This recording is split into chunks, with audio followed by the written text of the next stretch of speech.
Bonne nouvelle pour la rentrée académique 2022-2023, l'École supérieure d'administration, d'économie, de journalisme et des métiers de l'audiovisuel ESAE vous ouvre les portes de ses différents sites. À Gbedjomende, à Bomé-Calavi, à Kpakpa et même à Parakou, l'université ESAE vous offre des bons d'études et des demi-bourses dans toutes ses filières en licence 1, 2 et 3. Et pour les 100 premières inscriptions en master 1 et 2, bénéficiez des demi-bourses. Nouveau bachelier, vous avez au moins la mention assez bien. Inscrivez-vous vite à ESAE et bénéficiez d'un bon de 50 000 francs CFA. Étudiants, étudiantes et nouveaux bacheliers, payez 200 000 francs CFA en sciences de gestion, sciences économiques, sciences juridiques et en administration des affaires en licence 1, 2 et 3 et 500 000 francs CFA en master 1 et 2, 250 000 francs CFA en administration générale, administration des finances, journalisme et métiers de l'audiovisuel en licence 1, 2 et 3 et 600 000 francs CFA en master 1 et 2. Alors, inscrivez-vous vite et profitez des offres exceptionnelles mais également d'un enseignement de qualité à l'université d'excellence ESAE. Infoline 90 93 65 21 ou le 98 98 14 00. ESAE, l'excellence à un nom. Mesdames et messieurs, bonjour. Bienvenue à votre émission Tour du monde en 58 minutes de ce lundi 20 mars 2023. 3 sujets sur le tapis. Sénégal, le procès en diffamation d'Ousmane Sonko renvoyé au 30 mars 2023. La CPI émet un mandat d'arrêt contre Vladimir Poutine et enfin Tokyo-Séoul renoue les liens. Pour quels enjeux? Pour en parler cet après-midi, j'ai avec moi 2 intervenants. Il s'agit de Morgan Assogba Metondi, consultant en géopolitique. Bonsoir. Bonsoir Tatiana. L'actualité est riche, hein? Très riche. Également avec nous, il s'agit de Hamzat Abdullah, il est expert en relations internationales. Bonsoir Hamzat. Bonsoir. Ça va bien? Je me porte mieux. Alors, la toute première question de notre émission de cet après-midi, l'opposant sénégalais Ousmane Sonko semble donner du fil à retordre aux autorités de Dakar. Hamzat. Oui, il est connu de tous depuis plusieurs mois maintenant qu'il existe un bras de fer réel entre la figure de l'opposition, désormais on peut le dire ainsi, la figure de l'opposition qu'est Ousmane Sonko, et le président de la République, en l'occurrence Macky Sall. Alors, cette opposition entre les deux hommes remonte à plusieurs années, mais on peut dire que l'exercice du pouvoir est un exercice compliqué pour Macky Sall parce que avec le temps, il a endurci ses positions vis-à-vis des opposants et particulièrement vis-à-vis d'Ousmane Sonko. Et ce dernier ne se laisse pas non plus faire avec ses velléités panafricanistes, avec ses attaques incessantes contre le pouvoir et aussi avec son discours qui est axé sur la conspiration en quelque sorte contre sa personne, contre son projet politique et contre l'opposition. Mais est-ce que cela a une chance d'aboutir? Les élections se rapprochent de plus en plus parce que plus un jour passe et plus on se rapproche de l'échéance électorale. Alors, il y a 2 questions qui se posent. La première est de savoir, est-ce que Macky Sall va faire un 3e mandat? Est-ce qu'il va remettre sur la table la question de la relecture de la constitution sénégalaise? Ça, c'est la première question qu'on se pose. La deuxième question, c'est est-ce que Ousmane Sonko a véritablement la carrure pour être le futur président du Sénégal? Et cette question, c'est une question qui restera posée tant que certains enjeux ne seront pas réglés. Pour revenir à la première question, les discussions sont toujours en cours. Déjà, en termes de démocratie en Afrique, surtout en régime présidentiel, on est plus limité aux 2 mandats consécutifs, mais pas du tout renouvelables. C'est-à-dire, vous faites 2 mandats, mais vous n'excédez pas les 2 mandats. Mais avec les réalités du terrain, plusieurs changent d'avis et on parle du poids du pouvoir. L'exemple le plus palpable est celui du président de la Côte d'Ivoire, Alassane Ouattara, qui a tout de même changé sa constitution, et aussi de la Guinée, malheureusement, qui a été balayée par un coup d'État. Les exemples sont légion. Hein? Et effectivement, les exemples sont légion. Donc, est-ce qu'il a la possibilité de le faire? Oui, il a la possibilité de le faire parce que ce sont les hommes qui font les lois. Et une nouvelle fois, c'est le pouvoir qui parfois fait les lois. Donc, il pourrait le faire s'il a les soutiens qu'il faut. Mais attention, c'est à ce niveau que le problème va se poser. Est-ce que les soutiens qu'il faut, il ne va pas les acheter? Et l'achat de ces soutiens peut peut-être entraîner le Sénégal dans une nouvelle phase incontrôlable, car on sait que les opposants veillent au grain par rapport à cette question. D'accord.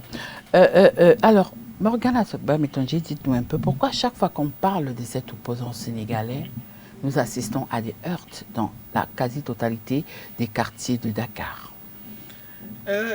Il faut quand même veiller au grain dans la mesure où nous parlons d'un opposant précis. S'il s'agit de Sonko, oui, Sonko fait l'objet d'un soutien populaire remarquable et indéniable. Et ça, c'est un casse-tête pour tout pouvoir en place, que ce soit au Sénégal ou partout ailleurs. Lorsque vous avez un opposant qui a réussi à avoir un soutien populaire de cette envergure, il est suffisamment outillé pour aller au-delà des tests. Parce que c'est ce qu'on est en train d'observer. Ici, c'est vrai, on est face à une situation qui pourrait se prêter à l'idée d'une conspiration, c'est se prêter à l'idée, mais quant à la véracité de cette conspiration, c'est tout un autre débat. Et vous êtes dans un pays comme le Sénégal qui est censé être, et je précise bien, censé être, moi je pense qu'il est, un État de droit, ce qui signifie que vous avez une démocratie qui fonctionne, le Sénégal nous l'a prouvé jusque-là, que ce soit sur le plan institutionnel ou que ce soit sur le plan même de l'intérêt que le peuple ou la société civile sénégalaise porte quand il s'agit du choix de ses leaders. Et vous avez de l'autre côté une situation qui semble remettre en cause l'aspect institutionnel de la démocratie. Je m'explique. Dans l'aspect institutionnel de la démocratie, nous avons une séparation de pouvoir où le judiciaire en aucun cas ne devrait se mêler de l'exécutif ou du législatif. Et aujourd'hui, vous avez une procédure qui est lancée a priori contre M. Sonko, et naturellement dans tout système démocratique, on devrait permettre à la justice de faire son travail.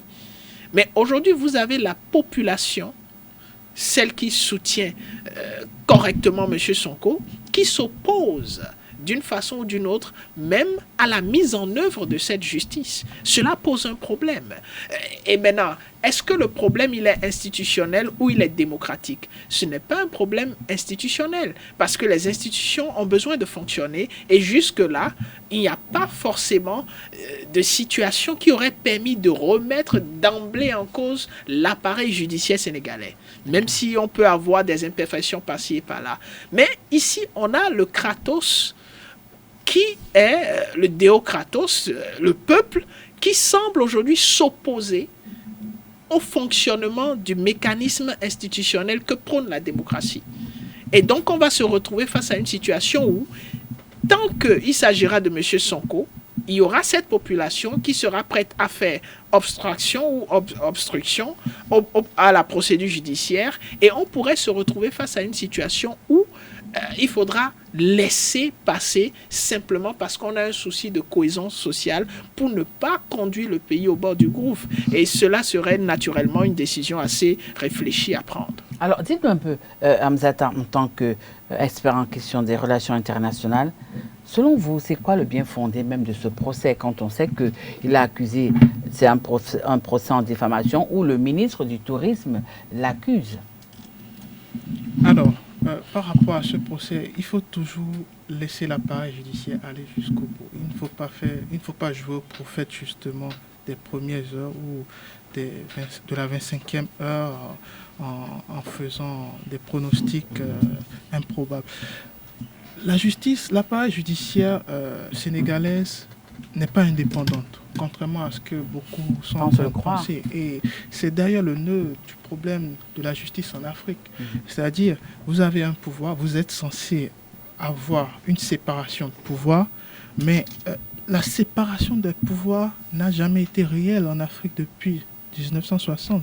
Et pire, après les années 90 où on a parlé d'une démocratie beaucoup plus relative en Afrique, eh bien, il n'y a jamais eu de séparation de pouvoir de façon concrète.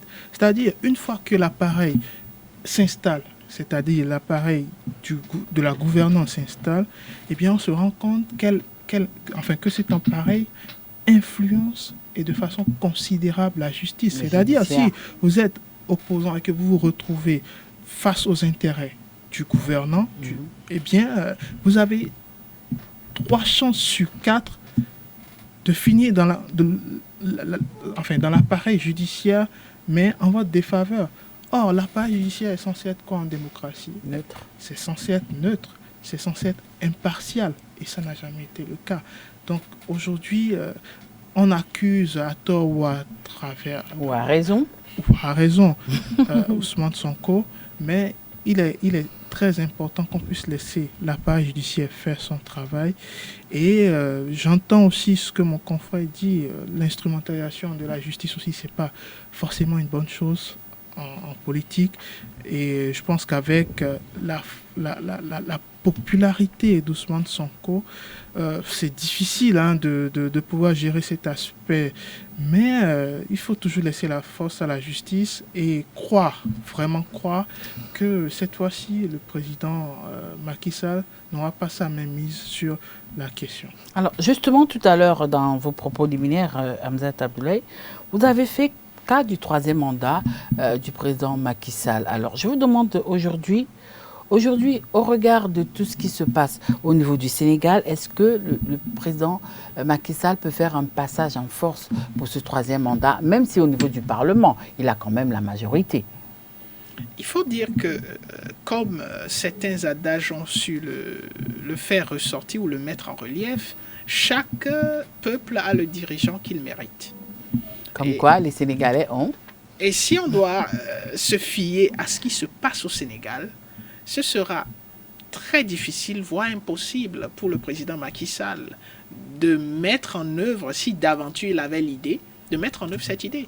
Parce que le peuple sénégalais, la population ou la société civile sénégalaise, c'est-à-dire ceux-là qui ont décidé de s'organiser pour participer de façon importante à la vie politique au Sénégal, veillent et sont prêts à livrer les combats nécessaires pour que cela ne se fasse pas. Et on a vu, c'est pas la première fois, on a vu le cas du président, de l'ancien président Abdoulaye Wade, qui semblait se retrouver dans une logique pareille, mais le peuple sénégalais... Le peuple, y compris le président Macky Sall, est devenu président aujourd'hui, qui a quand même opposé... Exactement, a su trouver le mécanisme approprié. Et c'est là, au fait, la beauté ou la splendeur du jeu politique dans un État où toutes les forces qui sont censées animer la vie politique jouent leur rôle. Alors, je suis un peu perplexe quant à l'idée selon laquelle le Sénégal n'aurait pas un système juridique fiable. Si d'aventure on se retrouve au Sénégal dans un système démocratique qui n'a pas de justice fiable, alors le comportement ou l'attitude qu'adopte M. Sonko et son camp est très compréhensible et c'est fondé.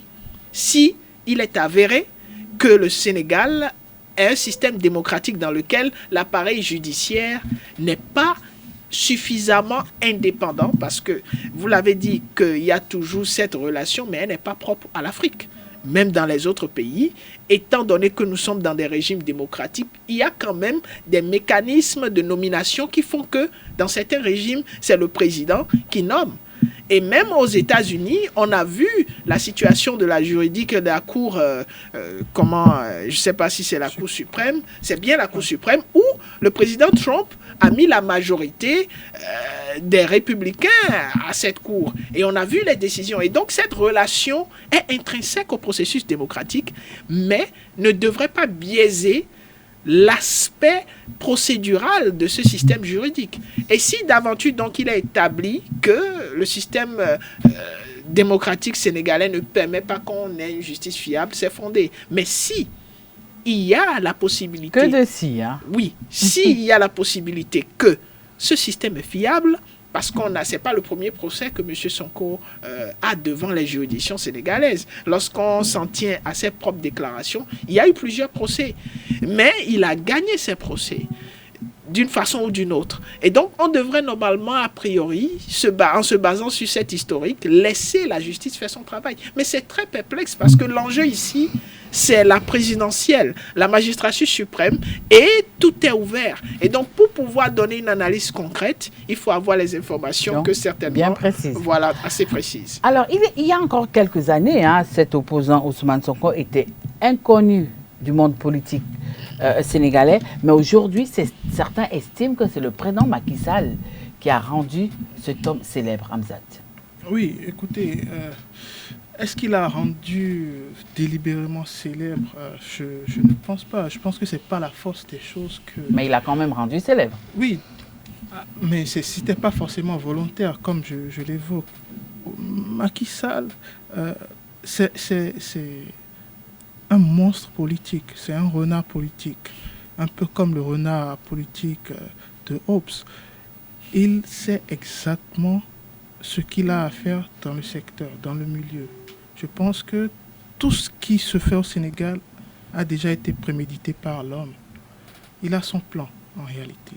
Et moi, j'ai eu la chance de lire ses programmes politiques et on se rend compte que l'homme sait exactement où il va.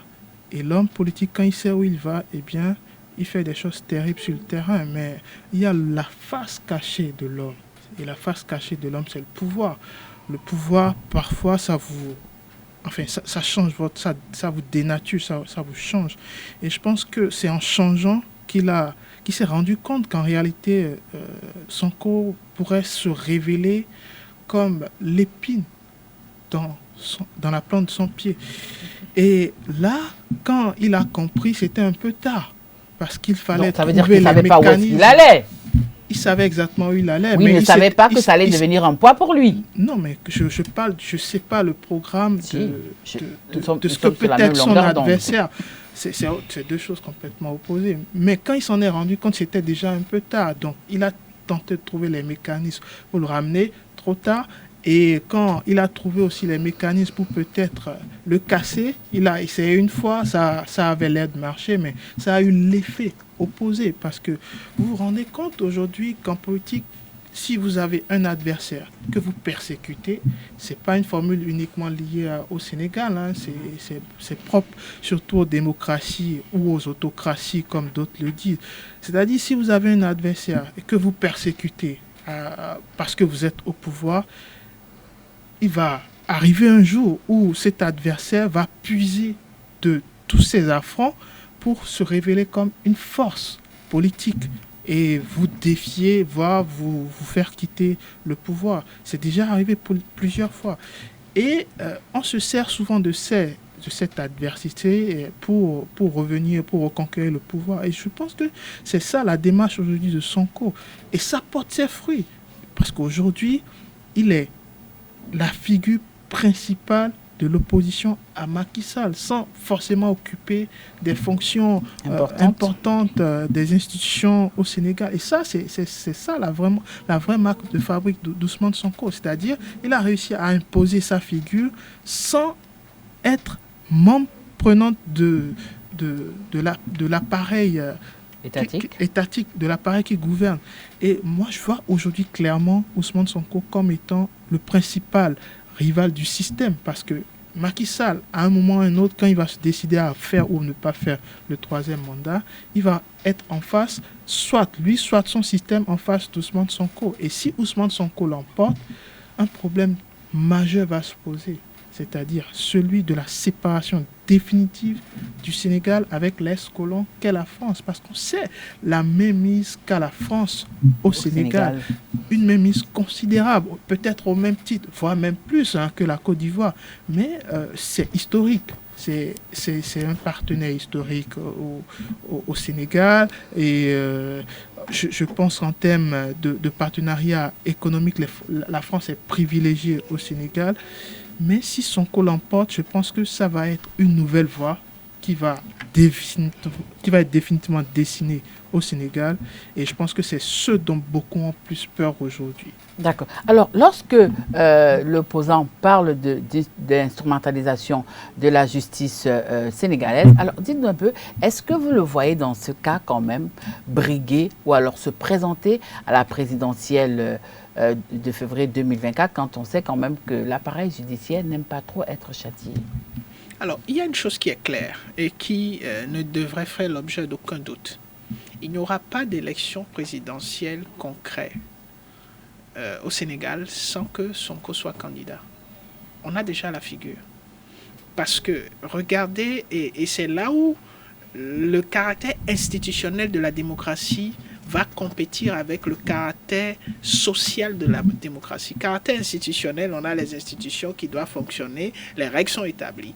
Mais l'histoire des relations internationales et des peuples a montré qu'à un moment donné, le peuple, qu'il soit l'entièreté de ceux qui vivent, que ce soit une insurrection ou pas, a cette capacité-là à changer les règles du jeu, même si il s'agit du dernier moment. Et c'est ce à quoi on assiste. On a vu le peuple, celui-là qui soutient Sonko, a refusé, du moins ça a empêché qu'on aille au procès. Pourquoi? Parce qu'il y a une probabilité que si d'aventure Sonko était reconnu coupable, que cela puisse l'empêcher même d'être éligible en tant que candidat aux élections. Et donc, ce peuple-là qui sort dans les rues, qui proteste, qui est derrière M. Sonko, vaille que vaille, ne permettra aucunement qu'il ne soit pas candidat aux élections prochaines.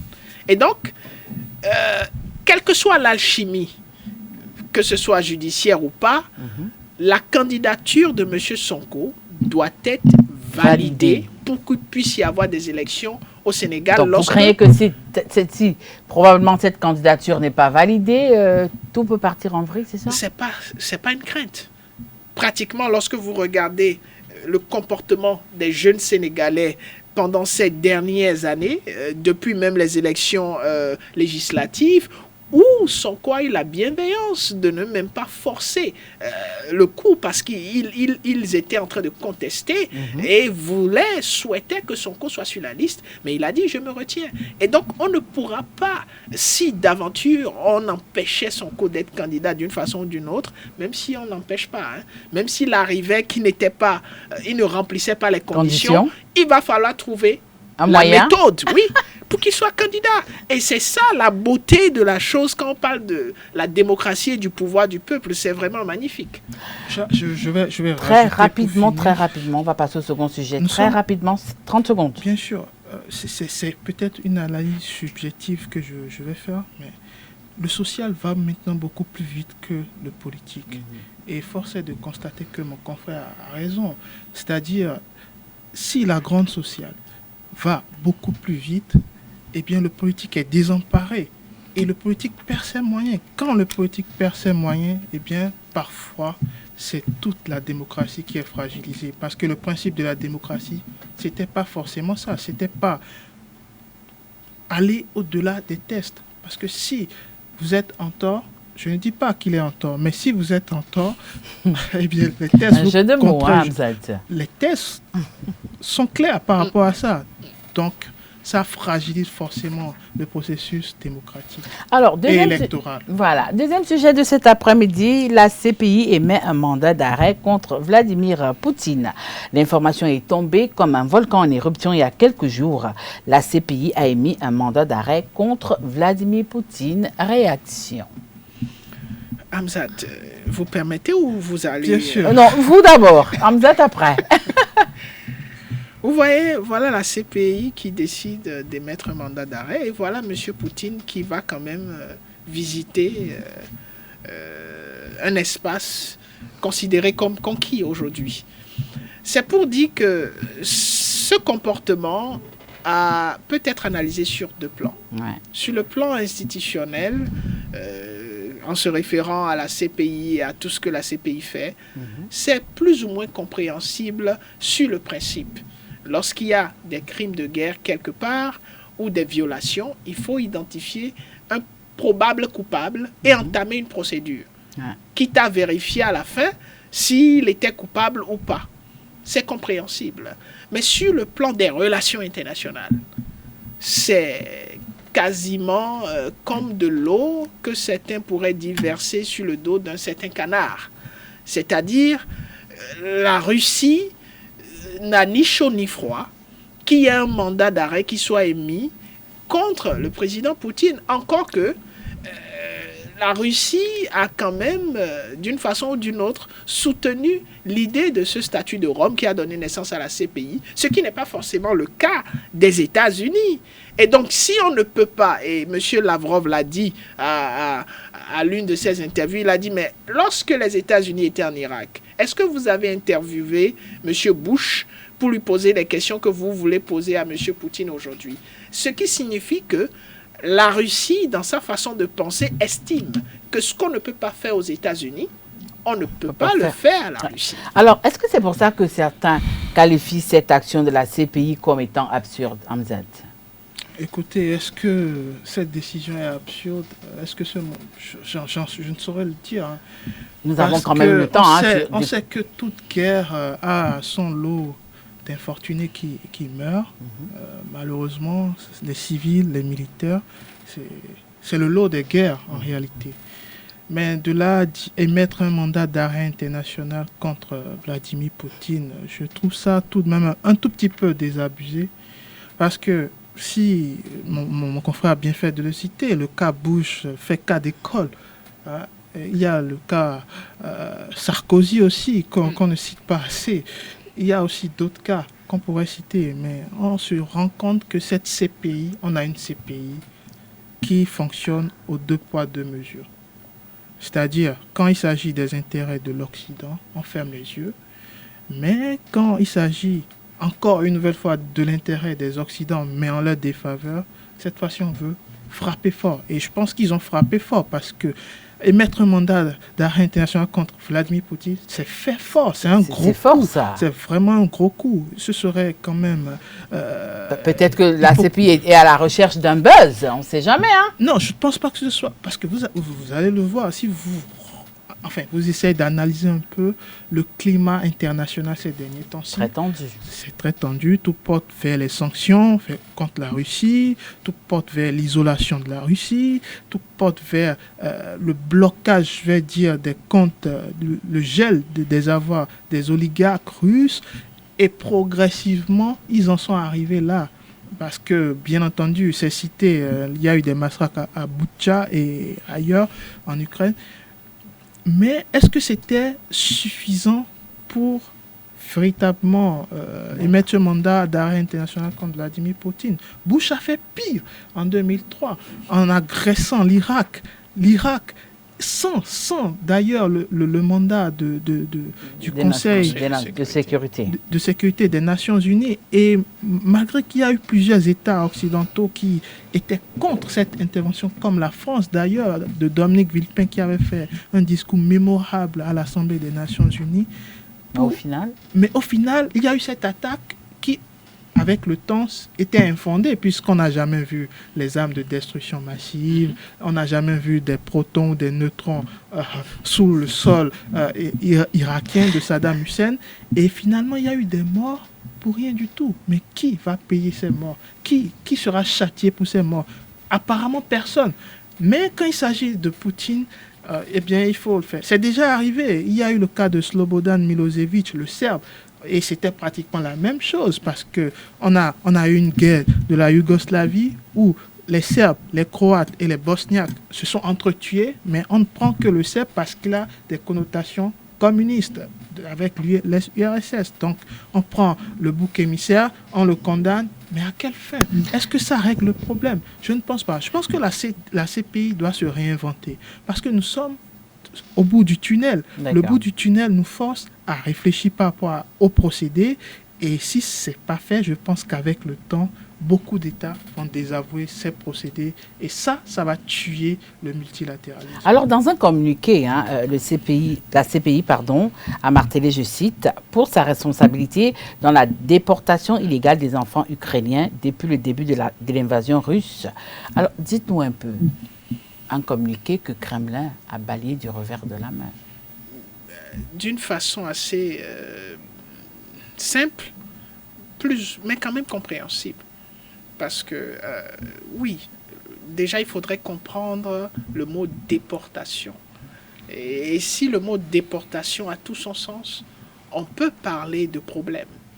Mais lorsqu'on voit qu'il s'agit d'une zone qui est un théâtre de conflit, et que ces enfants qui sont amenés, et ça, je parle sous le contrôle des experts qui font les enquêtes, si ces enfants qui sont amenés ne sont pas torturés, mais plutôt sont mis dans des conditions où ils peuvent continuer à vivre sur un territoire sécurisé, qu'ils ont droit à l'éducation, qu'ils ont droit à tout le reste, il y a un problème de fond par rapport à cette accusation. Et c'est tous ces paramètres qui font croire que la CPI, dans son initiative, n'a pas suffisamment d'éléments pour pouvoir même, du moins, gagner une quelconque procédure qui visera à condamner M. Poutine. Et c'est le cas de plusieurs dossiers que la CPI a eu à traiter. L'incapacité à pouvoir faire ressortir des preuves permettant de condamner les mises en cause. On a vu le cas Gbagbo, on a vu plein d'autres cas où la CPI a été obligée à un moment donné de simplement laisser partir ceux qui étaient supposés ou présumés coupables. Et donc voilà un peu tout ce qui peut amener à faire croire que oui, on a un comportement qui vise à limiter plus ou moins le déplacement de M.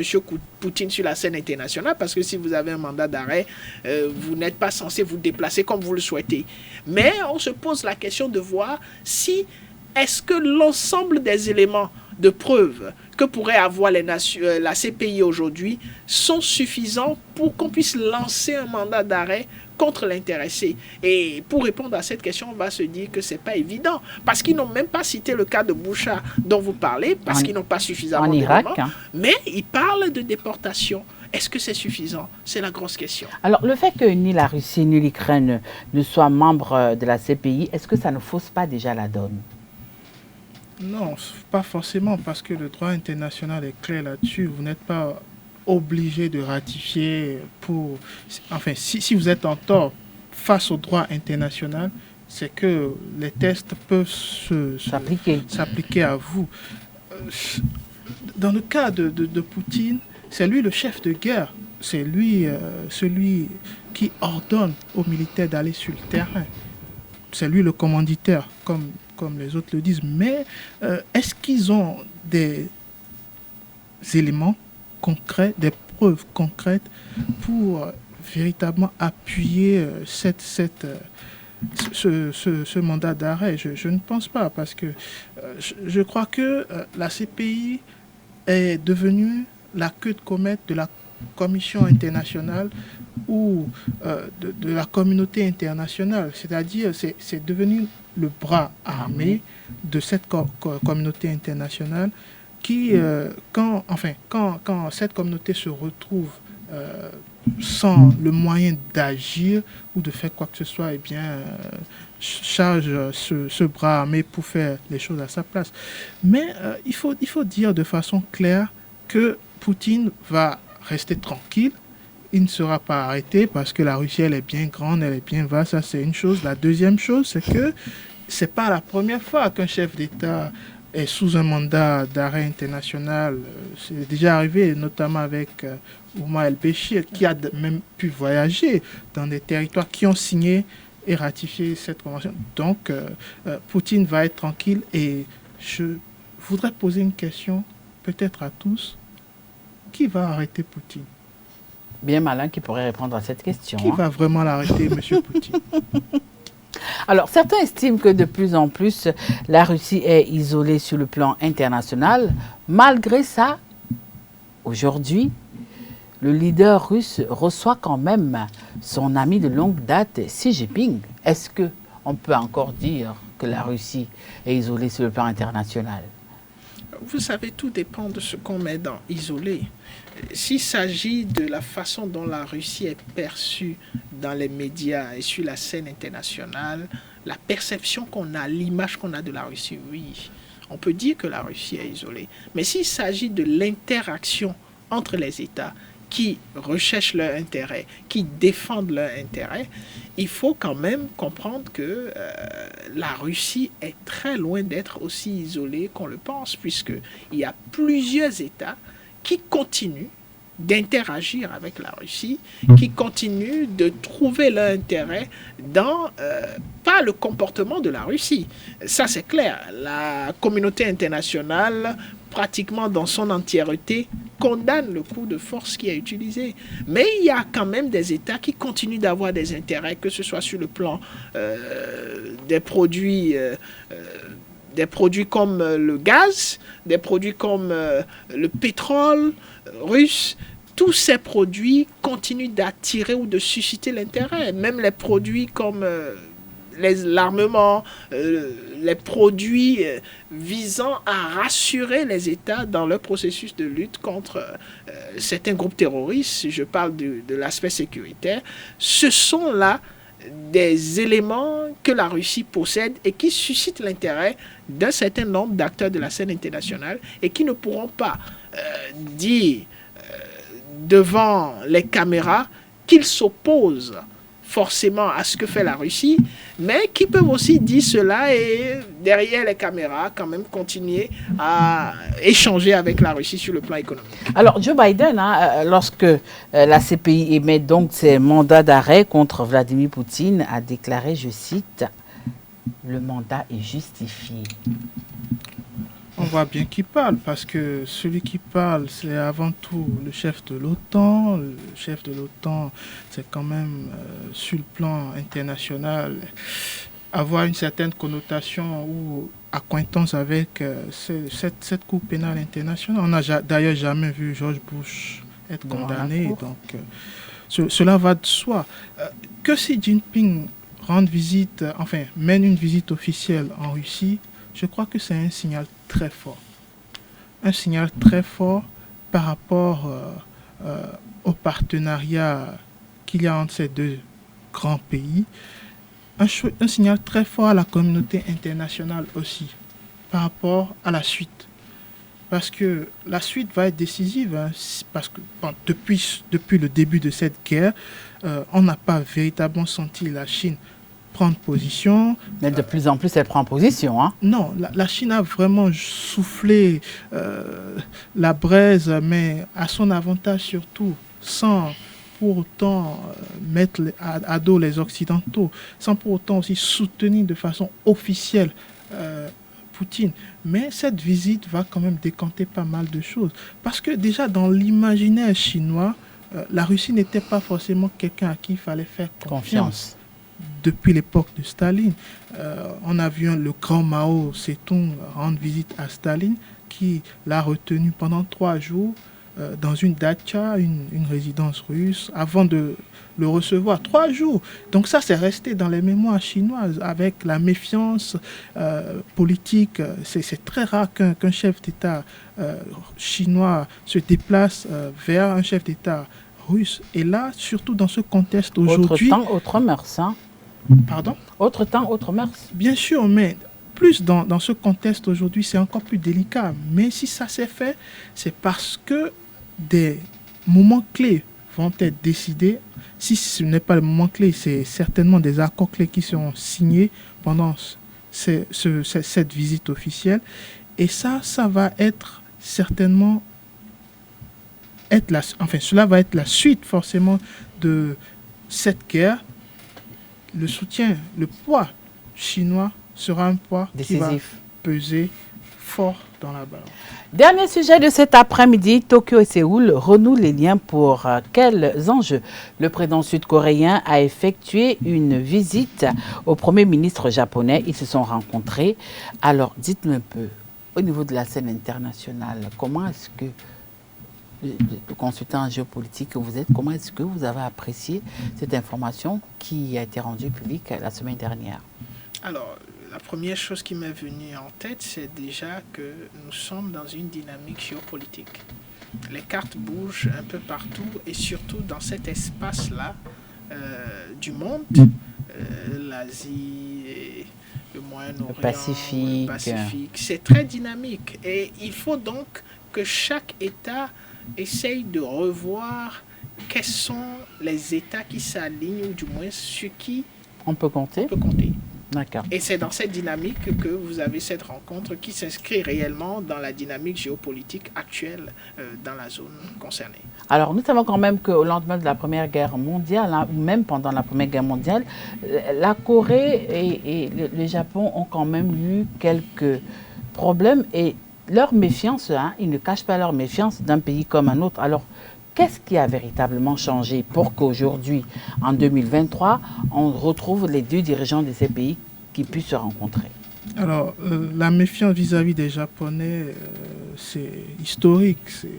Tous les Asiatiques qui se sont toujours méfiés des Japonais parce qu'il est arrivé cette période où les Japonais ont envahi toute l'Asie, même la Grande Chine, les deux Corées. Et c'est cette période qu'on appelle la période de l'occupation. Et avec le temps, les choses se sont remises à leur place. Les deux Corées, surtout après la guerre froide, ont retrouvé leur autonomie d'une façon ou d'une autre. Mais le poids historique, c'est un poids qui traverse les époques. Ouais. Et ça reste. Donc, c'est difficile de se séparer du poids historique. Et je pense que c'est dans ce contexte-là que la Corée du Sud, malgré qu'il n'y a vraiment plus de bisbille entre les deux pays, eh bien, ils n'ont pas voulu faire le premier pas. Même la population ne voyait pas forcément un intérêt de la rencontre des deux chefs d'État à Tokyo. Et c'est d'autant plus compréhensible dans la mesure où on se dit quelle est la portée directe de cette rencontre. Bon, en suivant les analyses, on se dit déjà, les victimes lors de cette période, de l'occupation japonaise devraient être dédommagées. Ça, ce serait un premier pas. Et c'est un sujet qui n'a pas été abordé. Hein? Bien sûr, mais c'est à l'ordre du jour. Mais si ça arrivait, ça va être un point positif, évidemment. L'autre chose qu'il est important de marquer par rapport à cette rencontre, c'est que nous nous rencontrons dans une redéfinition des cadres géopolitiques et géostratégiques de la zone Pacifique et de la zone aussi de la mer du Japon. Donc, face à la menace que constitue la Corée du Nord de Kim Jong-un et face aussi à ce soutien, je vais dire chinois, qui est un peu à dessein, pas forcément clair, eh bien, il va falloir se faire de nouveaux alliés. Et je pense que le président sud-coréen mesure ces enjeux et a voulu quand même faire ce déplacement pour solidifier peut-être l'avenir. Parce que je ne dis pas que le président va se faire avec le Japon, c'est pas certain, parce qu'il y a le poids historique, il y a eu l'écart, le décalage qui pèse toujours, et ça va pas se faire, ça va pas être automatique. Mais miser sur l'avenir, c'est commencer déjà aujourd'hui et négocier, comme il est en train de le faire, sur la même table que ce président, et espérer que l'avenir des Sud-Coréens soit mieux impacté et qu'ils ne soient peut-être pas victimes de cette Chine qui prend beaucoup de place et de cette Corée du Nord aussi qui inquiète plus d'un.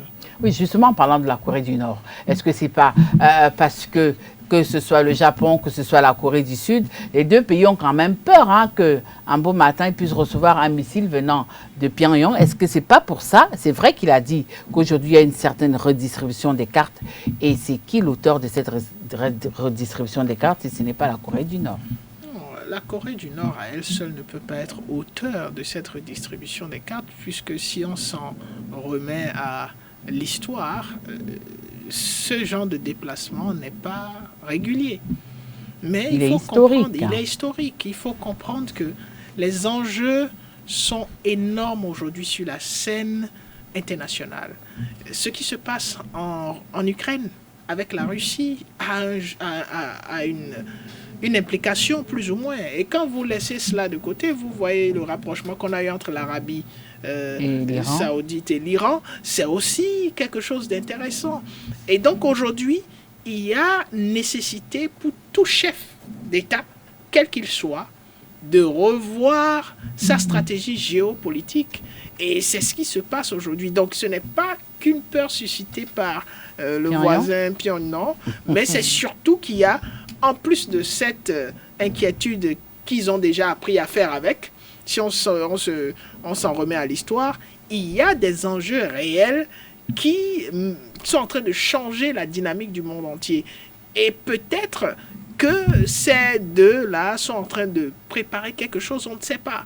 C'est ça l'autre chose. On a vu ce qu'ils nous ont dit au niveau des médias, mais qu'est-ce qu'ils ont réellement officieusement décidé, c'est les jours à venir qui nous le diront. Oui, c'est vrai, il y a une redistribution des cartes au niveau de cette partie du monde, mais est-ce que ce rapprochement est vu du bon œil par Pékin?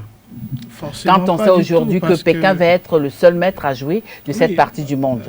Déjà, Pékin et Tokyo, vous savez, les relations ne sont pas aussi claires. Et c'est des adversaires économiques déjà, des adversaires historiques, des adversaires militaires.